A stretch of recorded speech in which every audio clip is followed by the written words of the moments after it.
This is the town of Cava de Tirreni. I will be spending 4 weeks living here. This is the southern part of Italy, with Cava situated only about 5 kilometers or 3 miles from the popular Amalfi Coast. Over the next few minutes, I will make the case for at least visiting Cava, if not making this your base as you explore the Amalfi Coast, as I have done. I've quickly come to love this town for what it offers and for its location. Let's see if you agree. Cava de Tirreni is not a small town, but it doesn't exactly feel like a big city either. About 50,000 people live here. It is situated in a valley, surrounded by green hills all around. This is the center of the town, at least from my perspective. The name of the pedestrian street is Corso Umberto I. There is an abundance of life here as people move around the town. Seating from cafes spills over the sidewalks and onto the street. For blocks in each direction, stone porticos frame the avenue, creating an idyllic scene. The streets are among the most attractive that I've ever seen, from the stone to the arches to the way the light is in here. It is absolutely phenomenal. I never tired of simply walking back and forth, taking in the beauty and being a part of the environment as people went about their lives. One quiet Sunday afternoon as I wandered about, I encountered a couple moments after they had exchanged their wedding vows. Just married. Just a few moments later, I was able to congratulate another newlywed couple. That's it. Thank you. Magical. This is the main square of Cava. To one side is the town's cathedral, which is the primary place of worship. Construction began here in 1517 and was completed in 1587. Changes have been made over time, of course, and the present look was established in the 19th century. The building looms over Piazza Duomo, as the entrance staircase consists of 19 steps. An equal attraction in the square is the Fountain of the Dolphins. This is such an impressive water feature that seems to be a magnet as people look for a place to meet and relax. It was added to the picture in 1818. In a testament to the attraction that it possesses, it is said that Pope Pius IX and King Ferdinand II made a special stop in Cava as they were traveling to Salerno in 1894. Their sole objective was to take time to admire the fountain. At times, the street here virtually vibrates with all of the activity. Then every afternoon, all of that comes to a halt. Everyone seemingly disappears, and most of the shops shut their doors. It's called the riposo, which is the Italian version of the Spanish siesta. Nearly all activity stops for several hours. You soon grow accustomed to the rhythm. Earlier this morning, the square and the street were busy, and in a few hours, it will be packed once again. In the meantime, even the fountain takes the afternoon off. In Cava, the riposo starts around 1:30 and lasts until roughly 4 o'clock. I saw very few street performers during my time in Cava, but did catch this duo playing one morning. There were other activities, however, which were somewhat special. On one weekend, there were tents and vendors set up in a location just a short distance from the center.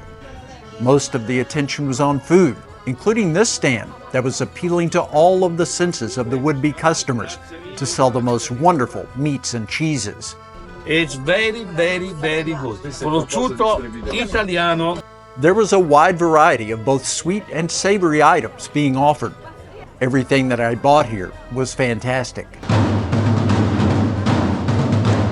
On another Sunday, I heard something below my apartment and was treated to a marching band passing by on the street. The occasion was a car show of sorts. The main pedestrian way was lined with dozens, if not hundreds, of vintage cars. It provided yet another reason to walk through the street. There was a sizable crowd checking out each vehicle. Owners came and parked their cars early in the morning, and in true fashion, shortly after noon, they all began pulling away. Even a special car show knows that it can't compete with the riposo. For someone looking for clothing, they could do worse than coming to Cava to shop. The number of stores devoted to fashion along the main street is absolutely impressive. One morning, I spent an hour or more walking from one end of the town to the other, dropping in and out of some of the establishments. There were many shops selling clothes for women, a significant number offering items for men, several concentrating on intimate apparel, quite a few places where you could pick up a pair of shoes.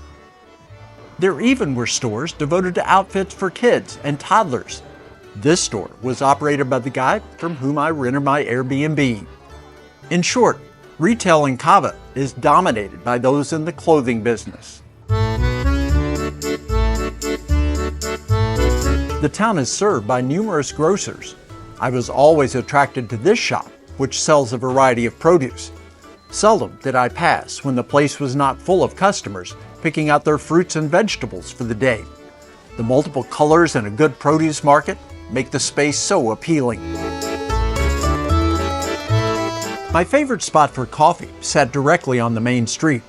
The staff at Meraki was remarkably friendly from the very first day. Customers were often very welcoming as well. Italy the best, yes, forever. Just about every day the pattern was the same. Grab a coffee and spend a few moments relishing my position in the world. This is unbelievably pleasant. A cappuccino, a front row seat on a pedestrian-only street, and crowds of people walking by. I could literally sit here for hours. This is precisely the view that I had. I never grew tired of experiencing Cava from this vantage point. Nearby on the narrow street is the Church of Santa Maria Assunta. As is the case in much of Italy, there are numerous churches in town. This one has a small monument to Mama Lucia in front. Following World War II, Mama Lucia worked to bury or return to their families the bodies of more than 700 soldiers who died in the fighting near here. Most were German, but some were Italian, and others were from Allied forces. Just a short distance from the center is the Basilica of Santa Maria. It's a gorgeous structure with a small shrine to the side. The interior is quite grand. The building dates to 1482.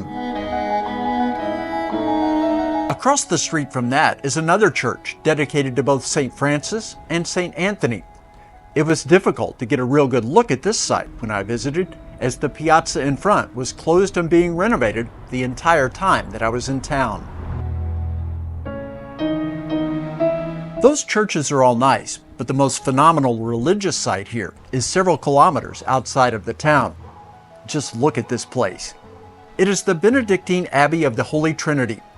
The complex is massive, and its setting amongst the hills is phenomenal. This cathedral was built in the 11th century, consecrated by Pope Urbano II in 1092. It is possible to just walk in and admire all that is located inside here. This is magnificent. Meanwhile, the grounds are just as spectacular. There are hiking trails expanding out in various directions. It would be a very pleasant visit just coming to go inside the cathedral and then walking the grounds. But I would recommend taking the guided tour. It's only €3 and it takes a little less than an hour, but look at what you get to see. The tour takes you well beyond what can be seen in the cathedral. Some of the highlights include ancient chapels and altars, one dating back to the founding of the abbey. This is the Romanesque cloister, complete with an array of columns and raised arches. It dates to the 13th century and was probably my favorite place within the entire complex. There's the ancient chapter room, which includes frescoes from different times through the ages. It also dates to the 13th century. Deeper into the abbey, there is the Lombard Cemetery, a final resting place for monks and others. One crypt is from the 12th century, and some columns are even older. This is called the New Chapter Room, although it is still quite old. Chairbacks were created in the 16th century, and the frescoes are from the 17th. And finally, there is an amazing museum containing all sorts of relics. The hall was built in the 1200s. I thought this place was astonishing. At one point, 100 monks lived here.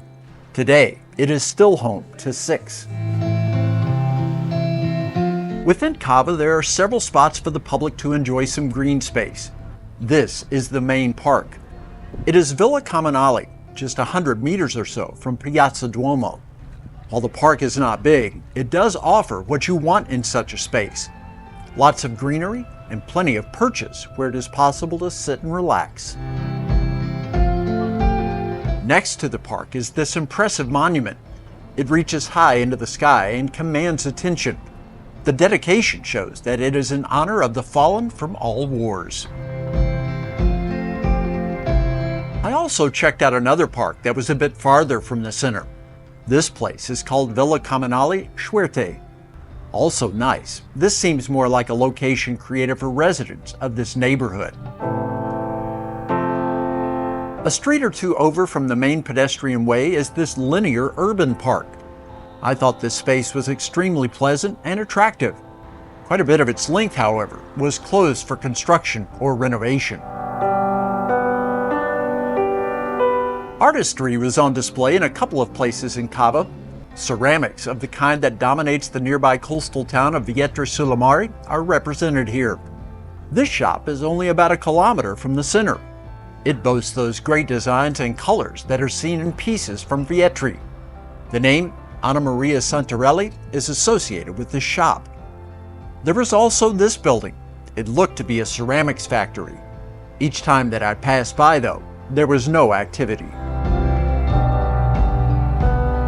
I wandered into what appeared to be a temporary exhibit one day. It contained photography with some abstract elements. A note from the artist read, "I photograph things as I see them, not as they are." I enjoyed taking in this free show for a few moments. It was located in the Palazzo San Giovanni. There is a center for digital artistry in Cava that was a surprising find. We are at the cutting edge. Yes, sure. This is the Center for Digital Craftsmanship. Maria is with MetaArt, the company that created this space. It's a sort of hub where we host a lot of people, artisans, but also people that want to create. For example, this chair is created through the 3D print. I would call this a type of incubator for those interested in innovating in the realm of technology and digital arts. Our motto, technology in everyday life, how it can be used, how it can be helpful for society and also for the community. The center has been in existence since 2018. One of my favorite places in Cava was Borgo 020, or Village 020. I first stopped in to try limoncello. Amalfi Coast. This is a lemon-flavored Italian liqueur that is popular through the southern part of the country. As he said, this is a product of the Amalfi Coast. And when I said that I was coming here, almost everyone said I had to try limoncello. So here goes. Served cold, this could be dangerous as it goes down so easily. I also went to Pasticceria del Corso time after time for delicious pastries. They always had such amazing items to try, and they were unbelievably generous. After I ordered, they just gifted me a piece of chocolate with some peanuts. Let's give it a try. So good. It's creamy on the inside. Not what I was expecting. Really nice. I quickly found my favorite pastry here, but the shop had different offerings every day. Sometimes I had to adjust. I discovered this place not all that long ago, and I've been back here numerous times. Usually I get a pistachio bar. They were out of that today, so I got this. It's lemon. Let's see what it's like. For those who like something on the sweeter side, Pasticceria del Corso is a must. Ciao. The amount of pasta and pizza I ate during my time in Cava is almost embarrassing. One day, I even tried an unusual treatment at a place called Picante.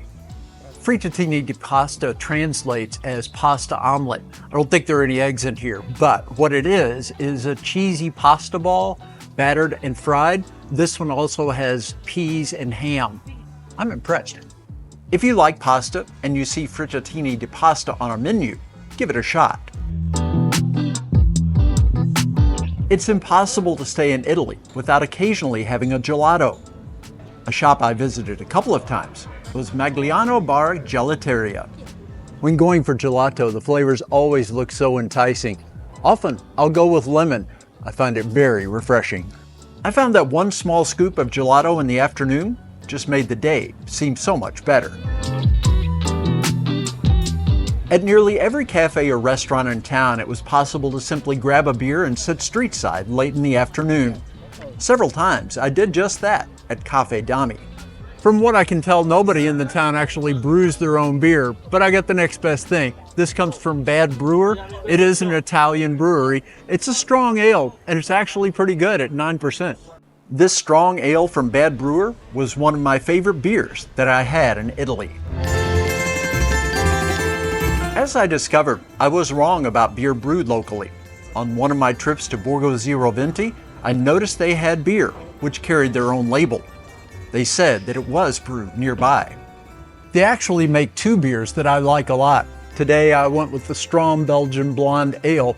They also have a Belgian Double, which is equally as good. I'll try beers because they are locally produced. I will have them again, only if I like them. That was the case here. Italy, of course, is known for its wine. I stopped into Cafeteria Centro Storico and successfully found some that was produced nearby. It's a typical red grapes from Campania. It's like our Pinot Noir. Naturally, I grabbed a glass since I am a fan of Pinot Noir. I enjoy red wine, but I'm far from a connoisseur. I don't even have the vocabulary for talking about it, really. But this is a really light wine, not heavy like some reds. I like it a lot. The setting directly on Piazza Duomo truly enhanced my enjoyment of the wine. This was my home while in Cava. It is an Airbnb about a block from the main square and right over top of Corso Umberto I. A great location and a fantastic space in which to stay. Alfio was also a magnificent host, even picking me up at the train station on the night that I arrived. I don't believe that I could have chosen a better place than Cava for my base during my exploration of this part of Italy. The town itself is astounding, and there is easy access to all the other towns and cities that are not too far away. I suggest you to visit not only Cava, but also Vietri sul Mare and all the Amalfi Coast that is like marvelous. It is also easy to get to Cava from Naples and other entry points for the country. Cava is an attractive option when coming to explore this region. There are buses that run frequently between here and Salerno, where you can catch ferries to all the towns of the Amalfi. Usually, there is train service to Salerno, but that line is temporarily shut down because of a landslide. In the coming weeks, I'll introduce you to more of the towns that you'll want to visit if you come to this area in southern Italy. I can hardly wait to show you more of the beauty that is a part of this region. It'll all be right here on Old, Alone, and Far From Home.